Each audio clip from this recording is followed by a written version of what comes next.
পড়ার বিষয় পক্ষ থেকে বলছি, তোমরা যারা ক্লাস 12-এ পড়ছো, অর্থাৎ থার্ড সেমিস্টার পরীক্ষা শেষ হয়েছে, ফোর্থ সেমিস্টারের পরীক্ষা নির্ঘণ্ট উচ্চ মাধ্যমিক শিক্ষা সংসদ অনেক আগেই দিয়ে দিয়েছে। তোমরা জানো যে 12ই ফেব্রুয়ারি 2026 সালে তোমাদের থার্ড সেমিস্টারে ফোর্থ সেমিস্টারে পরীক্ষা শুরু হবে, অর্থাৎ উচ্চ মাধ্যমিকের যে প্রথম পার্টটা তোমরা দিয়ে দিলে তার দ্বিতীয় পার্ট বা অন্তিম পার্টটা কিন্তু তোমরা এই 12ই ফেব্রুয়ারি শুরু হবে।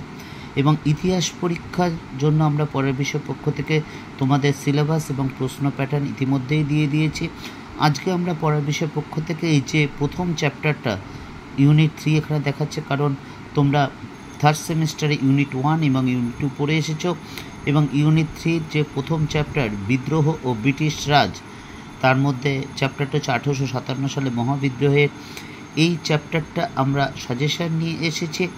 এই উচ্চ মাধ্যমিক শিক্ষা সংসদ থেকে যে মার্কস ডিভিশন করেছে এই চ্যাপ্টারটা, তাতে 7 নম্বর থাকবে, 3 নম্বরের একটি প্রশ্ন এবং 4 নম্বরের একটি প্রশ্ন লিখতে হবে। টোটাল 7 নম্বরের প্রশ্ন এই অধ্যায় থেকে থাকবে উচ্চ মাধ্যমিকে।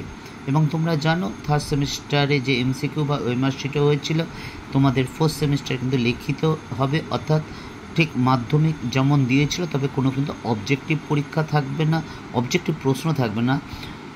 ইতিহাসের জন্য যে মান বরাদ্দ করেছে উচ্চ মাধ্যমিক শিক্ষা সংসদ, তা 3, 4 এবং 6, 8 নম্বর, 3, 6 এবং 8 নম্বরের, অর্থাৎ তোমাদের প্রশ্ন হবে 3 নম্বরের প্রশ্ন হবে, 4 নম্বরের প্রশ্ন হবে এবং 8 নম্বরের প্রশ্ন থাকবে। তা চলো কথা না বাড়ি আমরা এই প্রথম চ্যাপ্টার অর্থাৎ 1857 মহাবিদ্রোহের আমরা সাজেশন শুরু করি।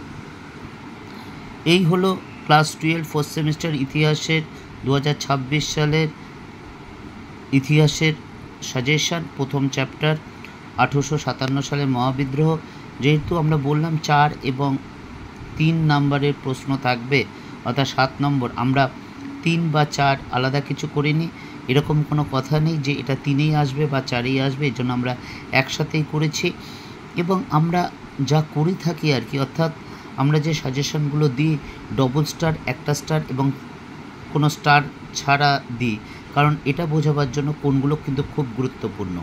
কারণ ধরো 10টা বা 15টা প্রশ্ন এই চ্যাপ্টার থেকে পড়ে যাবে, বা 20টা, নিশ্চয় 20টা একই রকমভাবে পড়ে যাওয়া সম্ভব না, আর একটা চ্যাপ্টার না অনেক চ্যাপ্টার আছে। কাজে আমরা সেইভাবেই কিন্তু, আমরাও যখন তোমাদের মতো ছাত্র ছিলাম আমরা এইভাবেই কিন্তু করতাম, তাতে কিন্তু দেখব অনেক সুবিধা হয়। তা চলো আমরা সাজেশনটা শুরু করি। দেখতে পাচ্ছ প্রথম যে প্রশ্নটা আছে, 1857 সালে মহাবিদ্রোহের প্রত্যক্ষ কারণ কি, বা টিকা লেখো এনফিল্ড রাইফেল। 2 নম্বর প্রশ্ন, 1857 সালে মহাবিদ্রোহের সামাজিক কারণগুলি লেখো। 3 নম্বর, 1857 সালে মহাবিদ্রোহে মঙ্গল পাণ্ডে স্মরণীয় কেন। 4 নম্বর, টিকা লেখো ভারত শাসন আইন, অথবা টিকা লেখো মহারানী ভিক্টোরিয়ার ঘোষণাপত্র। 5 নম্বর, এটা খুবই গুরুত্বপূর্ণ, এটা অনেকবার আসে, সামন্ত শ্রেণীর বিদ্রোহ বা একে সিপাহী বিদ্রোহ বলা যায় কি না, বা একে জাতীয় বিদ্রোহ বলা যায় কি না, এই টাইপের কোশ্চেন কিন্তু খুব আসে। কাজে এটা কিন্তু খুবই গুরুত্বপূর্ণ। 1857 সালে মহাবিদ্রোহকে সামন্ত শ্রেণী বিদ্রোহ বলা যায় কি না। 6, মুঘল সম্রাট দ্বিতীয় বাহাদুর শাহকে কেন মহাবিদ্রোহ প্রতীক হয়ে ওঠে। 7 নম্বর, লর্ড ডালহৌসি দত্তক নীতি কীভাবে মহাবিদ্রোহকে প্রভাবিত করে। 8 নম্বর, মহাবিদ্রোহে লক্ষ্মীবাঈর অবদান। 9, মহাবিদ্রোহকে কে জাতীয় বিদ্রোহ বলা হয় কেন, এটাও খুব গুরুত্বপূর্ণ প্রশ্ন। 10 নম্বর, মহাবিদ্রোহে জনগণের অংশগ্রহণ কতটা গুরুত্বপূর্ণ। 11, ইংরেজদের বিরুদ্ধে বিদ্রোহে কৃষকদের অসন্তোষের কারণগুলি লেখো। 12, রমেশচন্দ্র মজুমদারে মহাবিদ্রোহকে কীভাবে ব্যাখ্যা করেছেন।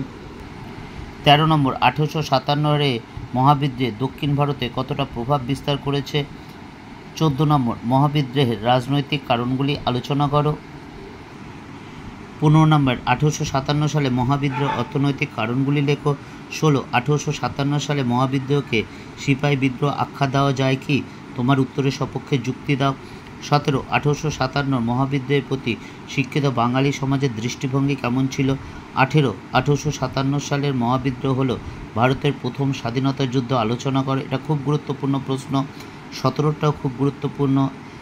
এই পাতায় যা আছে প্রত্যেকটা কিন্তু খুব গুরুত্বপূর্ণ প্রশ্ন, এর থেকে একটা কিন্তু আসার সম্ভাবনা খুবই আছে। 19টা দেখো, মহাবিদ্যায় ব্যর্থতার কারণগুলি লেখো। 20 মহাবিদ্যায় ফলাফল আলোচনা করো। এবং লাস্ট কোশ্চেন, মহাবিদ্রোহে হিন্দু মুসলমান ঐক্যের আলোচনা করো। এই ছিল তোমাদের প্রথম চ্যাপ্টারের প্রশ্ন, ক্লাস 12 4th সেমিস্টারের প্রথম চ্যাপ্টার যে 7 নম্বর। এই কয়েকটি কোশ্চেন করলেই কিন্তু হয়ে যাবে। একটা জিনিস মনে রেখো, যেটা আমরা বারবার বলি, ইতিহাস মানে কিন্তু অনেক কিছু লেখা নয়, অনেক কিছু লেখা না।